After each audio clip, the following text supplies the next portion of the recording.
my little tattletales, listen, we are eagerly awaiting for closing arguments in the Blac Chyna case. However, this is a great time to talk about the information I've been getting about why the judge's court clerk got fired. It's really deep, but also the jury makeup, because a lot of you guys have been talking about it, and you know what? This is a big thing. So let's get into what the eyewitnesses accounts has told me about the jury, okay? First of all, because I believe in being transparent, I want to tell you who my sources are.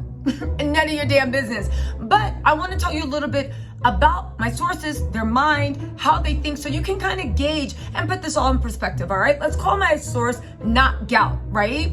And they are a presence in the courtroom, court reporters, right? They've been observing for over the last week, a little bit more than a week, right?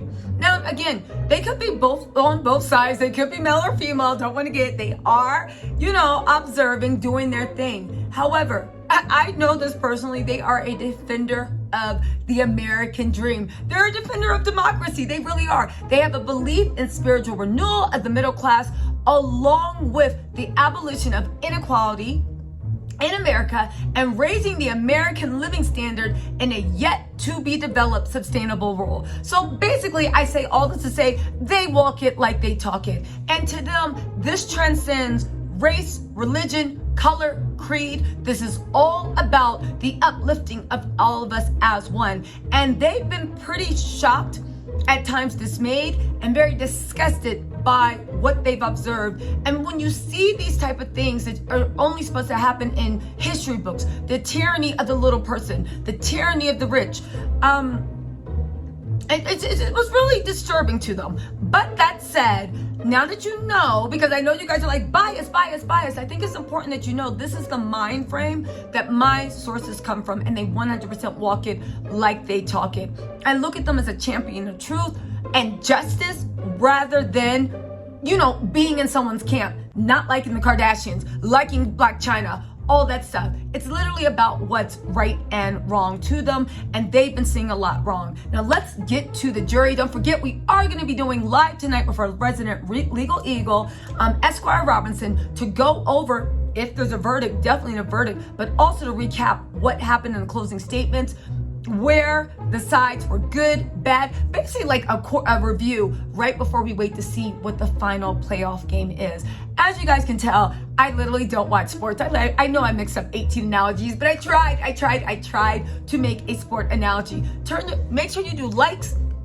If you can, subscribe. I would love if you could even turn the notifications on. If you don't want to take that commitment, I know I can be a lot. Just keep checking my channel because I update regularly. And don't forget, after the trial, we're getting back to all the rest of the effery happening out in the world, because you know what? If there is some mess, I will sort it out. Okay, so here we go.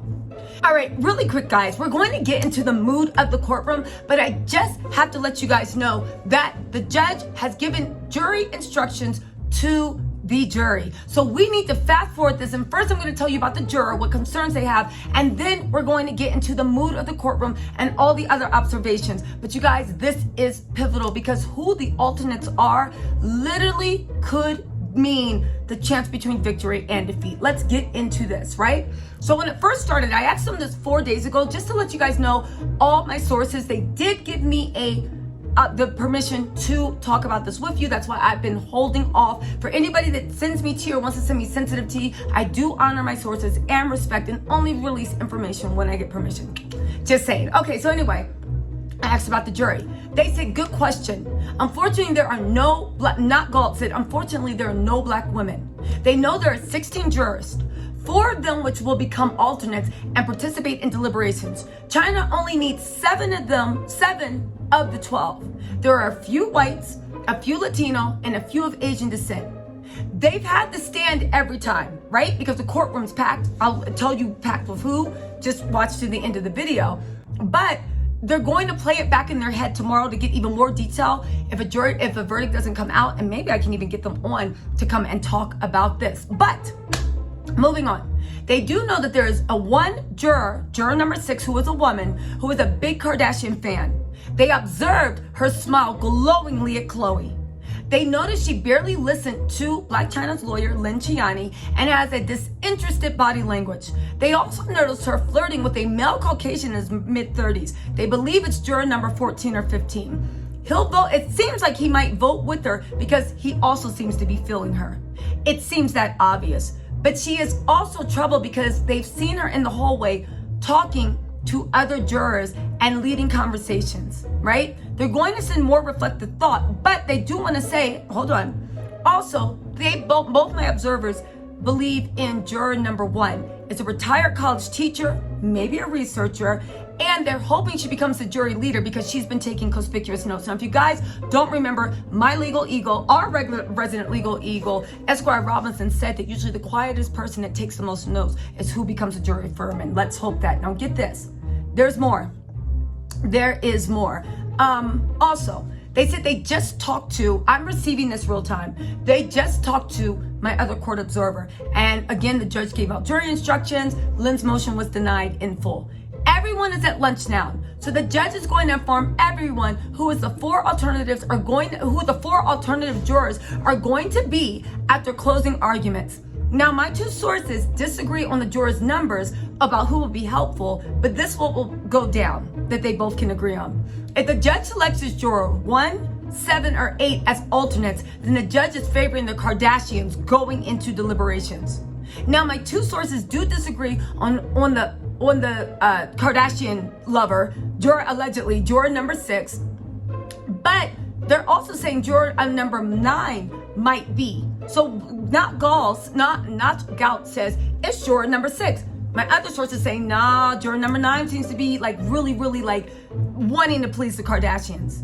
Again, if you recall, he said that 6 was flirting with, I believe, number 14 or 15 in the hallways, and number 6 is also lobbying and smoozing with the other jurors. If the judge gets rid of 6, 9, and 15, then Chyna has a good chance of getting a good deliberation verdict that sees through all the Kardashian lies.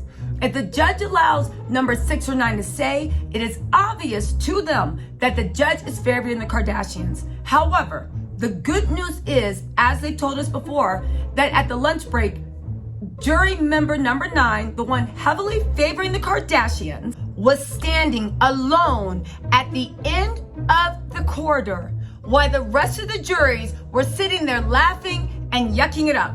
So that's a good thing. It shows that even if jury 9 is pro-Kardashian, there might be something where they're not a leader or a trend maker in with the jury, so their influence can be limited. They seem to be, for whatever reason, a little bit of a loner today, or maybe it's nothing. All right, you guys, now let's also get into the mood of the courtroom. Again, I'm going to turn your notifications on.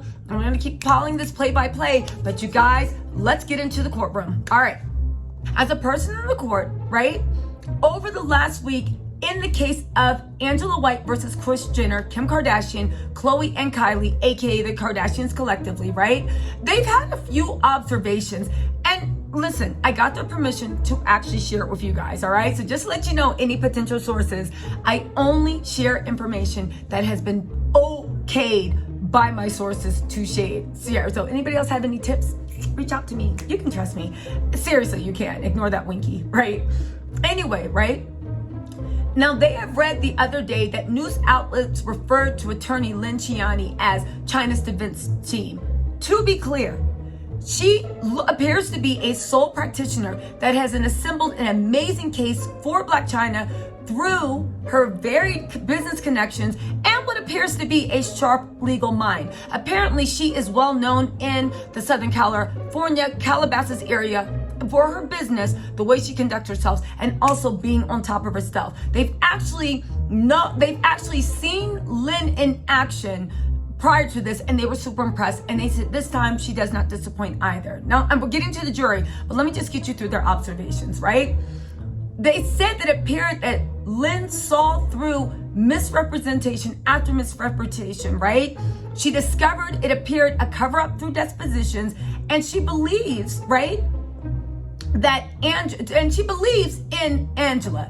it seems like she really, it's not just a working relationship. It seems like she genuinely, with all her heart, is rooting for her. I would say, if anybody got the coins, you better hire Lynn Chyna. I know I would. I mean, knock on wood, I don't want to get sued, but if I did, Lynn would be sitting right there, and I'd be like, go on, Lynn, tell them.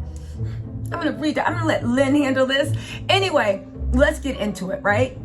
Lynn is up against what is now, and this, they wrote this a few days ago, 6 attorneys. They like to call them the Kool-Aid game, representing two representing the Kardashians, 2 representing Jenners, and there's like 2 representing them collectively. They're a little fuzzy over who represents who's, but they do have 6 lawyers total. The Kool-Aid firm was retained by Kris Jenner after her 3 lawyer teams failed and allowed the case to move forward over the last 5 years. Every day there's a team of 6 lawyers with their paralegals, Kardashian trial experts, and people associated with the Kardashian business interests bringing in new material against Lynn every day. What's worse, Michael Rhodes, this is the attorney for the Kardashians, aka the American Boris Johnson, because they swear this man looks like Boris Johnson. Google, they have a point. He does look like Boris Johnson, and it looks like he operates like Boris Johnson too. All my UK tattletales, y'all know what I'm talking about.